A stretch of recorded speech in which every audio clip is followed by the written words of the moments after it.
Welcome back to AM Northwest.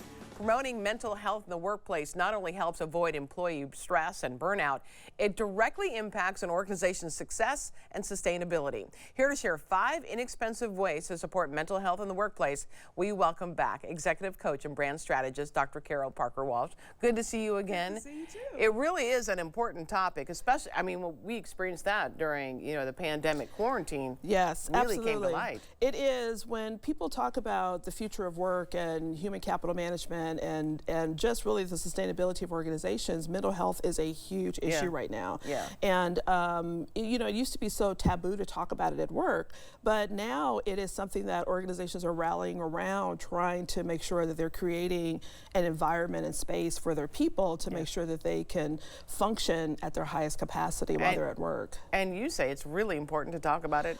First of all, absolutely. That's number 1, right? I think the first thing is to normalize it by discussing it, right? Because, for so long, that type of thing was thought to be something you left at home, or you don't bring that into the workplace, or you try to get yourself together before you come in.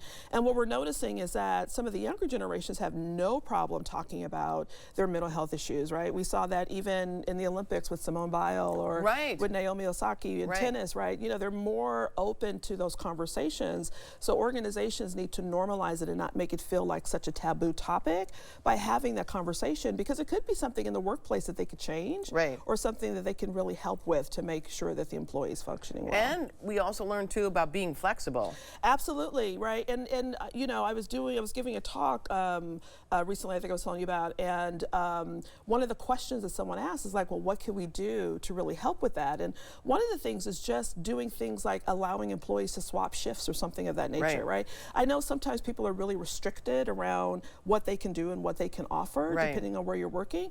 But just having the availability of someone to say, can I call in, and if I could get someone to replace me, or if I can swap shifts, having the flexibility, letting people know that's okay to do, could be a great relief for somebody who needs that mental health break.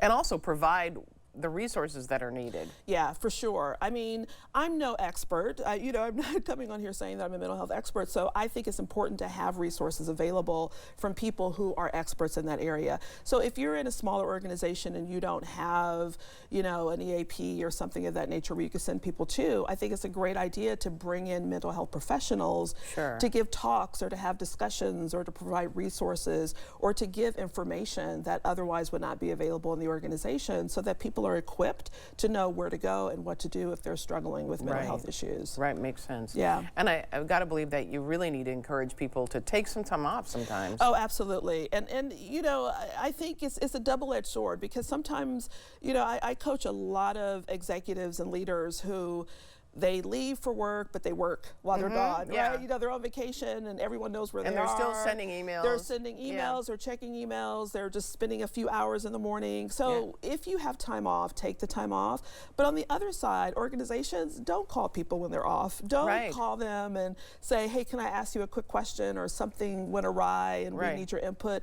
Really allow people to take that time off. What often happens is people work so hard, they're so burnt out, by the time they take the vacation, they're even not in a mental capacity to enjoy the vacation because they've overworked and overstressed and overcommitted while they were there. So I advise people to definitely take time off in the interim, Take vacation, take sick time, take mental health days as you need them, so that when you do take your vacation, you can truly enjoy it and really step away. And really relax. And really relax and really step away, so that you could come back better and more refreshed. Right, absolutely. Yeah. Also, support groups are really important. Yes, yes. Some organizations have even created employee resource groups around health and wellness, right? There's so many organizations that have affinity groups related to diversity, but now they're creating groups around mental health and wellness, so that people can come together and have conversations, offer support to one another, share resources, share best practices, how people may decide that they unwind or take care of themselves or engage in self-care practices that really help to,